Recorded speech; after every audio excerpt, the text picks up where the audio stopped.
here a little bit on macrophytes and aquatic fungi. I probably should say fungi because it's fungus, but I can't. I try and I can't, but it might be wrong. So I'll tell you everything I know about aquatic fungi. It's hard.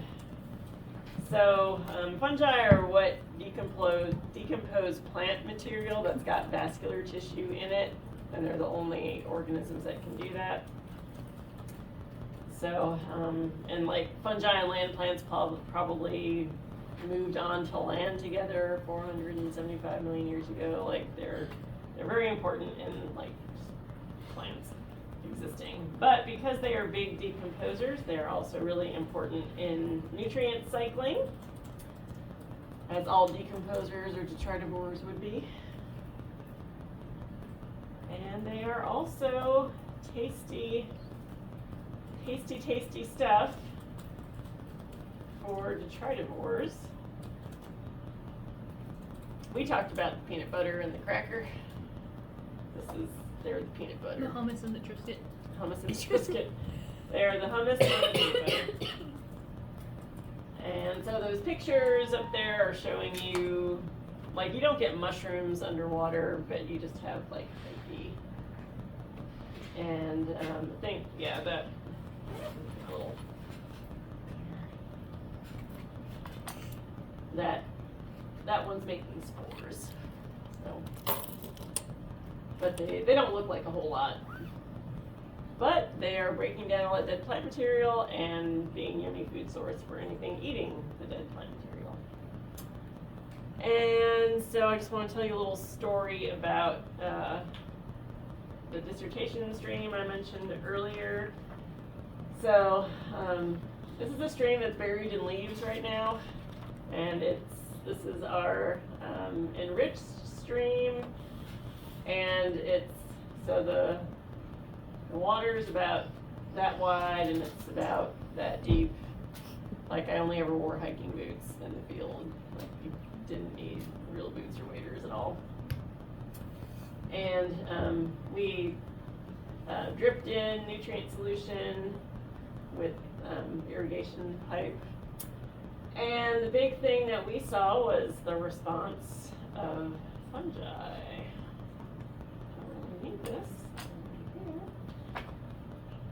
And so we added nitrogen and phosphorus, and it was too dark for the algae to respond, so they didn't really do anything. But the fungi really, that also stimulated them. And we don't think about fungi wanting nutrients because they're heterotrophs, but I mean they were stimulated, so we saw what we saw.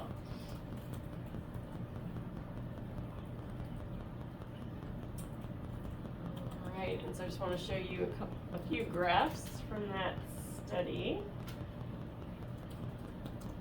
So the top one. So this is from a guy with the cool name Keller Supercrop, and he's retired now. And this is looking at leaf biomass, or leaf ash-free dry mass. And the open circles are that's the control stream, no nutrients, and then the closed squares are enriched. And so the arrow is when we started to add nutrients. So we studied both streams before adding nutrients for a year and then for 2 years after. And rude. You can see how the two streams are kind of similar to start with, but after we add nutrients, you start to see, I think it's my thingy, you start to see the two lines separate, and the enriched stream, the biomass of the leaves is going down. And like, why would that be? Well, this is also showing leaf ash-free dry mass between the two streams, just kind of an overall average. Same data, just different way to look at it.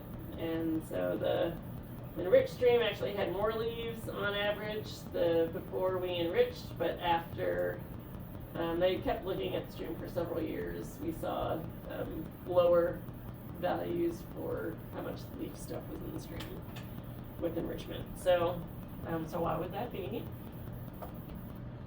And this is looking at data about the fungi themselves, and so the top,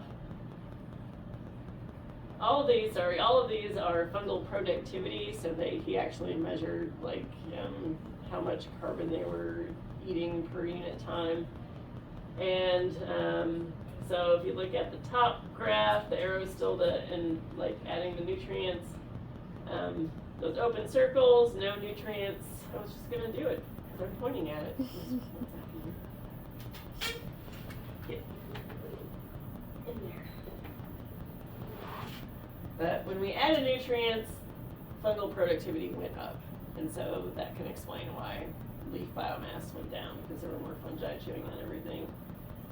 And so these graphs are, I think there's different ways of looking at some of this stuff, but basically showing that fungi were doing well. And then we also know that this stimulated the invertebrates that were there. And so Wyatt Cross did this part of the study. He was a grad student with me, and he's at, I always forget if it's the University of Montana or Montana State University. I think it's University of Montana. And now he does research in Iceland, so good for him. That's pretty awesome. And so he was looking at the productivity of the invertebrates, and basically what this graph is showing is the part in the that line with all the points, and then there's dashed line around it. That's showing like over many years in lots of different streams in the area. If you've got that much leaf stuff, so leaf biomass is on the X, and then the invertebrate productivity is on the Y. There's this relationship that's pretty good between how much inverts you would expect with how much leaves you've got in the stream. But the year 1 and year 2, that's what we got with our enriched stream. So there was way more inverts in there. So they were enjoying all the extra fungi, pretty much. So how cool was that? It's kind of cool. Okay, that's a fun story. That's everything I know about fungi. And then a quick few things about aquatic macrophytes. Important primary producers. Some places have a lot more. So when I say macrophyte, it's like, we'll come to it, but like land plants that are in the water, basically. So they're important primary producers. They can be a food source. Hey, Dr. Grubaugh. Hi, Dr. Greenwood. I'm going to go get my truck back. Okay, come back. They can provide habitat, so nice structural areas for things like invertebrates and fish that don't want to be out in the open, and easy pickings for a predator. Aquatic macrophytes can be a good place for algae to live, and so when we're out at Reelfoot, hopefully we'll. So I realized I can't go to that one. I can't go on the pontoon trip. But when you're out there, you should go to a bed of spatterdock or American lotus or something, and look at the stems that are underwater, and they'll be all coated with stuff. So they're good. So plants they're leaking out nutrients. They're a good place for algae to live. They have a pretty strong influence on the water chemistry where they are. So nutrients, if the plants are rooted in the soil, they can be like a pump for nutrients, bringing it out of the sediment and then kind of leaking it out into the water. So they can kind of, just like the example of the algae in the clean lake bringing water from the sediments, the plants can do the same thing. Or just plants can use up a lot of nutrients that are in the water. They can take nutrients from the water or the sediment. They can influence oxygen. So in the daytime, would you expect more or less oxygen because of plants? Less. In the daytime? More. More? But at night, would you expect more or less oxygen because of plants? Less. They actually use up oxygen. They always use oxygen, but they noticeably use up more at night. They're also, as plants live and die, their dead bodies are an important source of organic matter. And that's going to be food for all the inverts that eat that stuff. And then if you're into wetlands, the type of plants that are dominant kind of define what that wetland is. So if you were in a cypress swamp, it's named after the dominant plant, the cypress tree. If you're in a sedge meadow, sedges are the plant. So if you're into wetlands at all, depending on the geology and location and all of that will determine what plants are dominant, and that determines like what kind of wetland you have, and that affects all the animals and so on. And that's from Reelfoot. All right, some growth forms of macrophytes. There are floating unattached plants like the duckweed that we saw. That wasn't attached to anything, it was just floating. So I've got a picture of some duckweed next to it. That's actually a fern that does the same thing, but it's just as small. It's just adorable as all get out. So we have floating unattached plants. We have floating attached plants like water lilies, where their stem is rooted in the sediment, but their leaf floats on the water surface. There's some water lilies that are big enough to hold like a baby on it in the tropics. We have plants that are completely submersed, so they're often rooted and like the whole plant is underwater. And then we have emergent plants that are, their roots are in the wet sediment, part of their bodies are underwater, but the tops are above the water. So those are emergent. So if you've been to Reelfoot, you've probably seen the horsetails that are in the ditches, these ones, and those are emergent.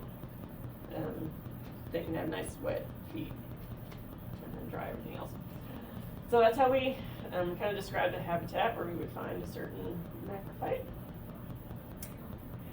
The different types of plants that are macrophytes. So we have some non-vascular plants / bryophytes / mosses and liverworts that can be important in an area. And kind of like cyanobacteria, they can be important primary producers, but not a lot really eats them because they don't really store starch. They just kind of do their thing, so there's not much to it. So nothing really bothers to eat them, but they could be a really good habitat. And so they're good habitat for epiphytes. They could be good habitat for invertebrates as well. And mosses on land, if you want to find tardigrades, you're supposed to look in terrestrial mosses. And the top one, that's a completely aquatic moss called Fontanalis that gets really long and in these long strands, and that's really good habitat.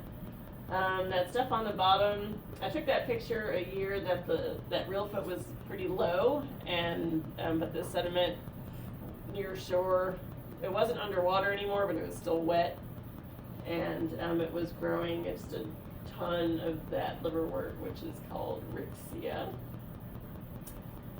And so sometimes you just find it in damp areas, but some stuff can be completely submerged. So.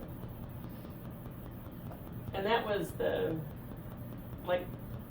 dominant plant type in the streams in North Carolina, were some mosses and liverworts that were in there. Their role in nutrient cycling is not really well studied, so I have a question mark there. And I want to mention sphagnum, so much so that they have putting it on its own slide. But sphagnum is, it's a type of moss. And it's fun to say sphagnum. Alright, so sphagnum, and why I want to talk about this one is that it can be the dominant plant in types of wetlands that store what we call peat, and peat is basically like semi-decomposed plant matter.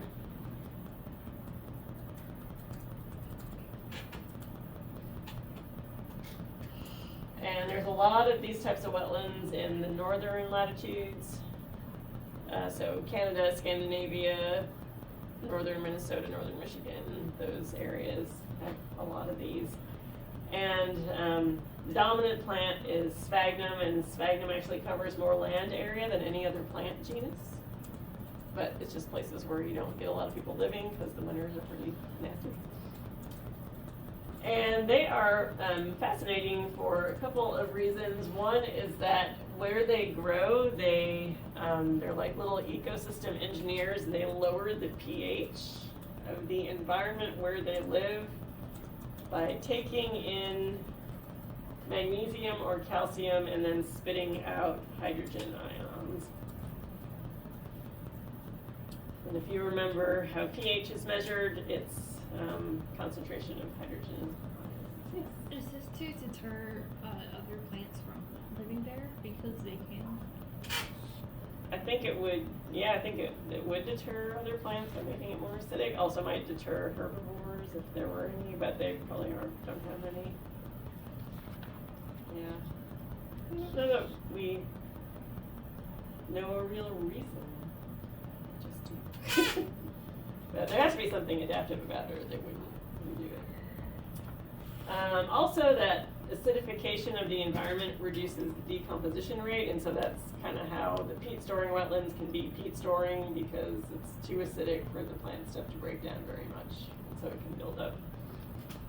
And some of these old peat bogs are where they find like mummified human remains that are thousands of years old but looks like they were just freshly became unalive.